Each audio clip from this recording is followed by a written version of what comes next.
देख रही हैं इंडिया न्यूज। बुलेटिन की शुरुआत एक बड़ी खबर के साथ। 18 दिन की एनआईए कस्टडी में है आतंकी तहव्वुर राणा। पटियाला हाउस कोर्ट ने 18 दिन की एनआईए कस्टडी में भेजा है। देर रात 2 बजे के बाद कोर्ट का फैसला आया। आतंकी तहव्वुर राणा से सख्ती से पूछताछ करेगी एनआईए, जिसके लिए एक स्पेशल टीम का भी गठन किया गया है। 26/11 मुंबई हमले का मास्टरमाइंड है आतंकी तहव्वुर। मुंबई 26/11 आतंकी हमलों के 17 साल बाद मास्टरमाइंड तहव्वुर हुसैन राणा भारत आ गया है। एनआईए ने उसे गिरफ्तार कर लिया, पटियाला हाउस कोर्ट में पेश किया है और 20 दिन की रिमांड भी मांगी। अदालत ने 18 दिन की कस्टडी मंजूरी की है। रात को 2 बजे ये फैसला आया। एनआईए ने कोर्ट को बताया कि आपराधिक साजिश के तहत आरोपी नंबर 1 डेविड कोलमैन हेडली ने भारत आने से पहले तहव्वुर राणा से पूरे ऑपरेशन पर चर्चा की थी।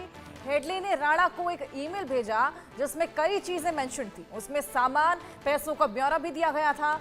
एनआईए ने बताया कि इसी ईमेल में हेडली ने राणा को साजिश में इलियास कश्मीरी और अब्दुल रहमान की संलिप्तता के बारे में भी जानकारी साझा की थी।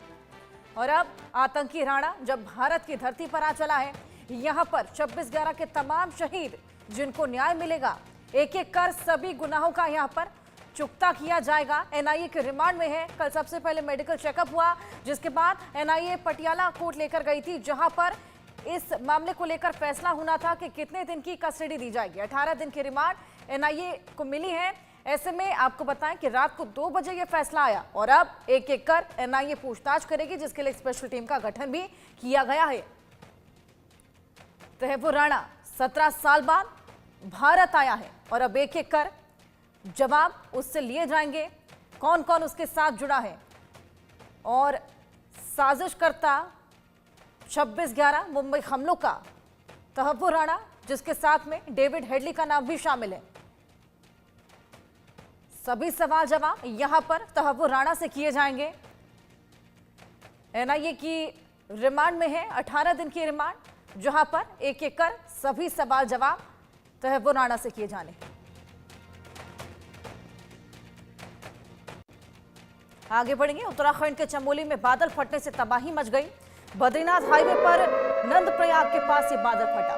भारी बारिश के चलते कई जगह लैंडस्लाइड भी देखने को मिला है। पहाड़ों का मलबा गिरने से रास्ते भी प्रभावित हुए। लोगों से नदी नालों के पास ना जाने की अपील भी की गई है। पहाड़ों पर मानसून से पहले मौसम ने रौद्र रूप दिखाना शुरू कर दिया। चमोली जिले में बद्रीनाथ हाईवे पर नंदप्रयाग के पास बादल फटने से तबाही देखने को मिली है, जिससे लोगों में अफरा तफरी का माहौल भी बन गया है। सूचना मिलते ही पुलिस और जिला प्रशासन समेत आपदा टीम मौके पर पहुंच गई। घटना में किसी तरह की हालांकि जनहानि की खबर नहीं है, लेकिन उसके बावजूद नुकसान खासा हुआ है। केदार घाटी में भी बारिश से जनजीवन अस्त व्यस्त है और गाढ़ गदेरे उफान पर हैं। चमोली में लगातार बारिश हो रही है। नंदप्रयाग के पास बादल फट गया। सूचना मिलते ही पुलिस और जिला प्रशासन की टीम मौके पर पहुंची। लोगों को एहतियात बरतने की भी यहां पर नसीहत दी गई है, अपील की गई है।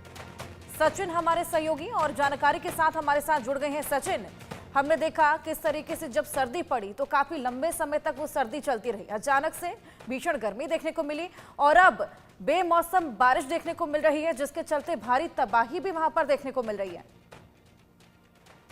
देखिए ऐसा सबसे बड़ी बात यह है कि पहाड़ों के लिए आपदा एक चुनौती बन चुकी है। एक सोचने वाला विषय ये है, क्योंकि जिस तरीके से जो है 4 धाम यात्रा यहाँ पर होनी है, लेकिन सरकार के लिए सबसे बड़ी चुनौती है, क्योंकि ऐसा मंजर आज तक हमने कभी पहाड़ों में नहीं देखा था। जिस तरीके से जो है कलम नंदप्रयाग की बात करें या उससे पहले जो है थराली की बात करी जाए, जिस तरीके से जो है गदेरों में नदियां उफान पर है, यानी अभी बरसात का मौसम भी नहीं है, लेकिन लगातार जिस तरीके से आपदाएं जो है पहाड़ों में जो है चुनौती बन रही है, साथ ही जो है सरकार के लिए भी चुनौती है।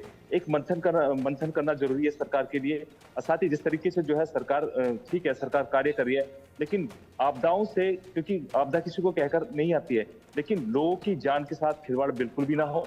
ठीक है, 4 धाम यात्रा भी है, लेकिन इस पर जो है मंथन करना, बहुत गहराई से मंथन करना पड़ेगा। लेकिन जिस तरीके से बात करी जाए कल की जो घटना है, क्योंकि नदियां उफान पर थी, क्योंकि मौसम विभाग ने जो है बारिश का अलर्ट जारी किया था, और केदारनाथ की बात करें तो केदारनाथ का हाईवे भी जो है बंद हो चुका है। तो कहीं ना कहीं सरकार के लिए भी चुनौती है, यहाँ की जनता के लिए भी चुनौती है। लेकिन जिस तरीके से हम विपक्ष की और बात करते हैं, विपक्ष ने भी जो है लगातार जो है कई सवाल खड़े किए हैं सरकार पर आपदाओं को लेकर। या पूर्व मुख्यमंत्री त्रिवेंद्र सिंह रावत की बात करें, जो भाजपा के मुख्यमंत्री रहे, उन्होंने भी अवलांच को लेकर कई सवाल खड़े किए थे। तो लेकिन कुल मिला के ये कहा जा सकता है आज जो है 11 तारीख है, क्योंकि हल्की फुल्की बारिश जो है ऊंचाई वाले क्षेत्रों में देखने को मिल सकती है। कल जो है 13 तारीख है, तो 2 दिन का अलर्ट और है। लेकिन हाँ, सबसे बड़ी बात ये है कि चारधाम यात्रा के होने में जो है कुछ ही दिन बाकी बचे हुए हैं। 30 अप्रैल से जो है यात्रा शुरू होने वाली है, लेकिन सरकार के लिए बहुत बड़ी चुनौती है। ये जो मंजर था कल नंदप्रयाग में, जिस तरीके का जो उफान था, जो नदियां उफान पर थी, गदरे उफान पर थे, लेकिन हाँ, वहां पर जो है जो